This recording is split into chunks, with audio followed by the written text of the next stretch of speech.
Bismillahirrahmanirrahim. Assalamualaikum warahmatullahi wabarakatuh. Hari ini pelajaran anak-anak Ustaz adalah tema 1, subtema 1, pembelajaran 1. Perhatikan di sini. Tahukah kamu bahwa Indonesia terdiri atas banyak pulau, suku bangsa, tarian, dan rumah adat, serta agama? Apa contoh keberaneka-ragaman pulau? Apa contoh banyak pulau? Mulai dari Pulau Sumatera, Pulau Jawa, Pulau Kalimantan, Pulau Sulawesi, Pulau Papua, dan pulau-pulau lainnya yang ada di Indonesia. Apa contoh suku bangsa? Contoh suku bangsa adalah suku bangsa yang berasal dari daerah Aceh, Medan, Padang, Jawa, Flores, Papua, Maluku, dan segala macamnya. Apa contoh tarian yang berbeda? Mulai dari tari yang ada dari Aceh seperti tari saman, tari yang ada dari Medan, dari Padang, dari Betawi, dari Jawa, Maluku, dan sebagainya. Apa contoh rumah adat? Mulai dari rumah adat yang ada di Aceh, rumah adat yang ada di Palembang, rumah adat yang ada di Lampung, rumah adat yang ada di Jawa, dan segala macamnya.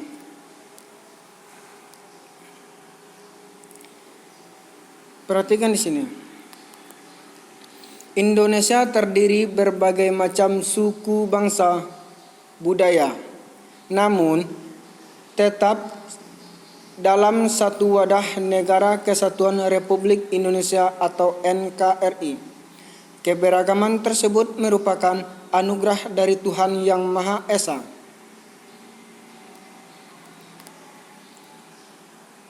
Perhatikan di sini, ini nanti akan kita bahas. Perhatikan kalimat di sini. Setiap bacaan terdiri atas beberapa paragraf. Setiap paragraf memiliki gagasan pokok yang didukung oleh gagasan pendukung. Gagasan pokok adalah ide utama yang dibahas dalam suatu bacaan. Dapat berupa kalimat inti, pokok paragraf, dan gagasan pendukung adalah uraian atau tambahan informasi untuk gagasan pokok. Anak Ustaz harus bisa memahami mana di sana bacaan, mana di sana paragraf, mana di sana kalimat. Kita lihat ke atas. Ini adalah bacaan yang dimaksud tadi. Judulnya apa? Judulnya adalah Pawai Budaya. Tadi dikatakan bahwa terdapat beberapa paragraf. Mana paragraf yang dimaksud? Ini paragraf 1, paragraf 2, paragraf 3, paragraf 4, dan paragraf 5. Kemudian juga dijelaskan, di dalam paragraf ini terdapat satu kalimat utama, sedangkan sisanya adalah kalimat pendukung. Satu kalimat utama, sisanya kalimat pendukung.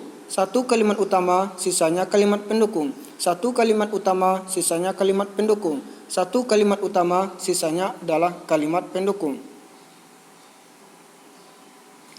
Usah ambil contoh di sini. Mana di sini kalimat utama dan mana kalimat pendukung? Contoh kalimat utama di sini adalah pawai budaya sangat menarik bagi warga Kampung Babakan. Itu adalah kalimat utama. Mana kalimat pendukung? Kalimat pendukungnya adalah pawai ini selalu menampilkan keragaman budaya Indonesia. Kalimat pendukung 1. Udin dan teman-teman tidak pernah bosan menanti rombongan pawai lewat. Paragraf kalimat pendukung 2. Tahun ini mereka datang ke alun-alun untuk melihat pawai tersebut. Kalimat pendukung 3. Kakek Udin pun terlihat sabar menanti. Kalimat pendukung 4. Terdengar suara gendang yang menandakan rombongan pawai semakin dekat. Kalimat pendukung 4. Di sini juga pasti ada. Sini juga, sini juga, sini juga. Kita lanjutkan. Kita di sini disuruh melihat paragraf ketiga dari bacaan yang di atas.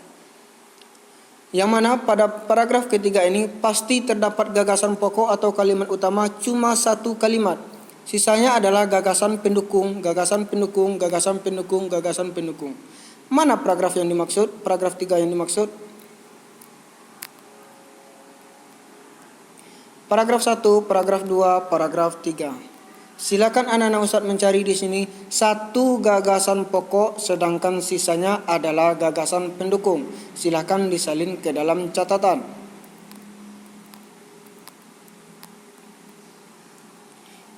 Paragraf keempat. Kita disuruh melihat paragraf keempat yang terdiri dari satu gagasan pokok, sisanya adalah gagasan pendukung. Mana yang dimaksud paragraf 4? Kita lihat ke atas. Paragraf 1, 2, 3. Ini yang keempat. Kita disuruh melihat ini. Cari di sini satu gagasan pokok, sedangkan sisanya adalah gagasan pendukung. Kemudian kita juga disuruh melihat paragraf yang kelima. Mana paragraf kelima? Dan mana gagasan pokok dan mana gagasan pendukung? Kita lihat paragraf kelima.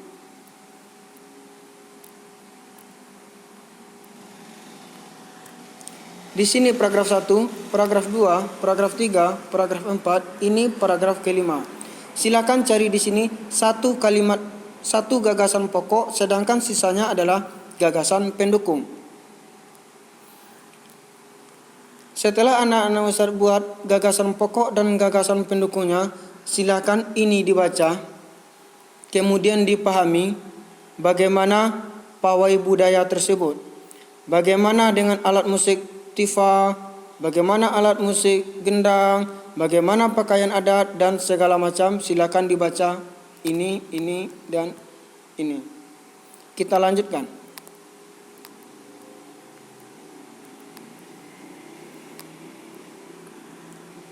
Perhatikan di sini.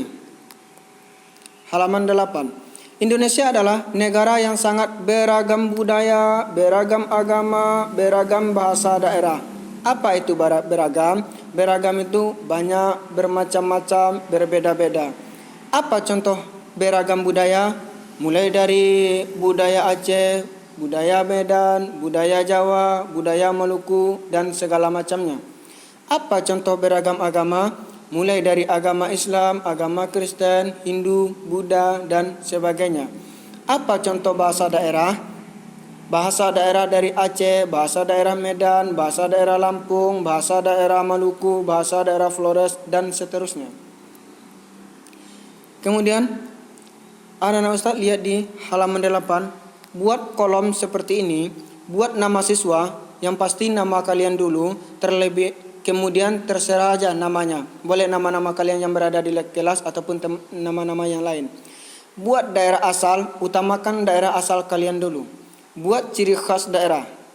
Contoh di sini adalah namanya adalah Siti, daerah asalnya adalah Padang, ciri khas daerahnya adalah rendang dan rumah gadang. Nama yang kedua adalah kita anggap aja nama siswanya adalah Ahmad, dia berasal dari Palembang, ciri khas daerahnya adalah Jembatan Ampera. Yang ketiga, anggap aja namanya adalah Abdul, daerah asalnya adalah Batam. Ciri khas daerah Batam adalah salah satunya Jembatan Barelang.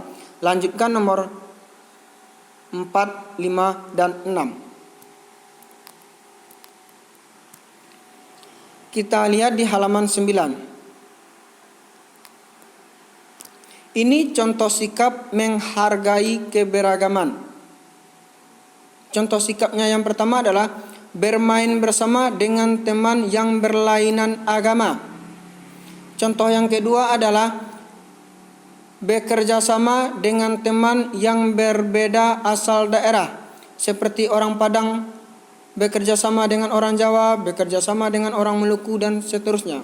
Lanjutkan sampai nomor 5. Kita lihat lagi di kolom di bawahnya. Sikap tidak menghargai keberagaman. Apa contoh sikap tidak menghargai keberagaman? Contohnya bermain hanya dengan teman yang satu suku bangsa. Contoh, orang Batam cuma mau berteman dengan orang Batam dan tidak mau berteman dengan orang lain. Contoh yang kedua, misalnya hanya mau berteman dengan sesama kelas siswa 4 Zaid saja dan tidak mau berteman dengan kelas 4 Salman, tidak mau berteman dengan kelas 3, tidak mau berteman dengan kelas 5. Itu juga tidak menghargai. Kita harus menghargai keberagaman, apakah itu keberagaman usia, keberagaman warna kulit dan segala macamnya. Sampai nomor 5, silakan anak-anak Ustaz lanjutkan.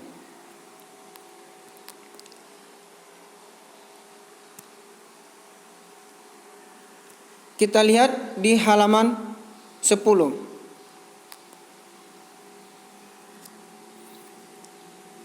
Di sini kita cuma mengenal alat musik, bukan untuk mempraktekkan. Silakan dibaca bagian di atas ini, yang mana selain kaya akan budaya, Indonesia juga kaya akan tarian. Indonesia juga kaya akan makanan khas daerah. Juga Indonesia kaya akan alat musik daerah. Apa contoh makanan, apa contoh tarian khas, apa contoh tarian daerah? Antara tarian daerah Aceh berbeda dengan tarian daerah Maluku, berbeda dengan tarian daerah Flores, dan seterusnya. Apa contoh makanan khas daerah? Antara makanan khas daerah Jawa berbeda dengan makanan khas daerah Sumatera Barat, berbeda dengan makanan khas daerah Palembang, dan selanjutnya. Apa contoh perbedaan jenis alat musik? Antara alat musik di Medan berbeda dengan alat musik yang ada di Jawa, berbeda dengan alat musik yang ada di Maluku, dan selanjutnya. Kita perhatikan di sini. Di sini ada contoh alat musik angklung, alat musik saluang, alat musik kecapi, alat musik kendang, alat musik tifa. Yang mana semua alat musik ini apabila dimainkan akan menghasilkan bunyi. Bagaimana cara menghasilkan bunyi? Kalau saluang dengan cara ditiup, kalau angklung dengan cara digerakkan, kalau kecapi dengan cara dipetik, kendang dipukul, tifa dipukul, dan masih banyak lagi contoh alat musik yang ada di Indonesia. Kita lanjutkan. Perhatikan kolom di bawah ini. Di sini ada nama alat musik, ada daerah asal, ada cara memainkan. Contoh alat musik yang pertama adalah suling. Dia berasal dari Jawa Barat. Cara memainkannya adalah dengan cara ditiup. Apabila suling ini ditiup, maka suling ini akan menghasilkan bunyi. Kenapa suling ini menghasilkan bunyi? Karena adanya getaran udara dalam suling. Jadi, bunyi itu berasal karena adanya getaran udara pada suling. Kita lanjutkan contoh alat musik yang kedua. Ustaz ambil contohnya adalah yang kedua, saluang, berasal dari Sumatera Barat. Cara memainkan dan menghasilkan bunyi adalah dengan cara ditiup. Apabila saluang ini ditiup, maka akan menghasilkan bunyi. Kenapa dia menghasilkan bunyi? Karena adanya getaran udara pada saluang tersebut. Nomor 3, 4, dan 5 silakan anak-anak Ustaz cari. Boleh minta bantuan kepada orang tua dan dipindahkan ke dalam buku catatan. Kemudian kita lihat di halaman 12. Di sini ada nama benda dan cara menghasilkan bunyi. Contoh nama benda yang pertama adalah fluid. Bagaimana cara menghasilkan bunyi pada fluid? Yaitu dengan cara ditiup. Apabila fluid ini ditiup, maka akan menghasilkan bunyi. Kenapa menghasilkan bunyi? Karena adanya getaran udara pada fluid tersebut. Contoh yang kedua Ustaz ambil, sendok dan gelas. Bagaimana cara menghasilkan bunyi? Yaitu dengan cara dipukul. Apabila sendok dipukulkan ke gelas, maka akan menghasilkan bunyi. Kenapa menghasilkan bunyi? Karena adanya getaran udara pada gelas dan sendok. Untuk nomor 3, 4, dan 5, silakan anak-anak Ustaz buat di rumah. Boleh minta bantuan kepada orang tua dengan nama benda yang berbeda. Kita lihat di halaman 13. Tuhan Yang Maha Esa menganugerahkan kita indera pendengar. Apa indera pendengar kita? Yaitu adalah telinga. Melalui indera ini kita dapat mendengar dan menikmati hasil karya seni budaya yang beragam. Ini adalah sumber bunyi. Sumber bunyi ini akan bisa kita dengar karena kita mempunyai alat pendengar, mempunyai indera pendengar. Apa indera pendengar kita? Ini, telinga. Kita lanjutkan. Perhatikan di sini. Segala macam bentuk bunyi berasal dari benda yang bergetar. Getaran dari suatu benda akan mengakibatkan udara di sekitarnya bergetar. Getaran tersebut menimbulkan gelombang bunyi di udara. Benda-benda yang bergetar dan menghasilkan bunyi disebut sumber bunyi. Maksudnya, kita ambil contoh fluid tadi. Apabila fluid kita tiup, maka dia akan menghasilkan bunyi. Kenapa? Karena pada fluid tersebut adanya getaran udara. Berarti sumber bunyinya adalah fluid. Contoh yang kedua seperti sendok dan gelas tadi. Ya berarti sumber bunyinya adalah terdapat pada sendok dan gelas. Kemudian untuk ini, bunyi dapat merambat melalui benda padat, cair, dan gas.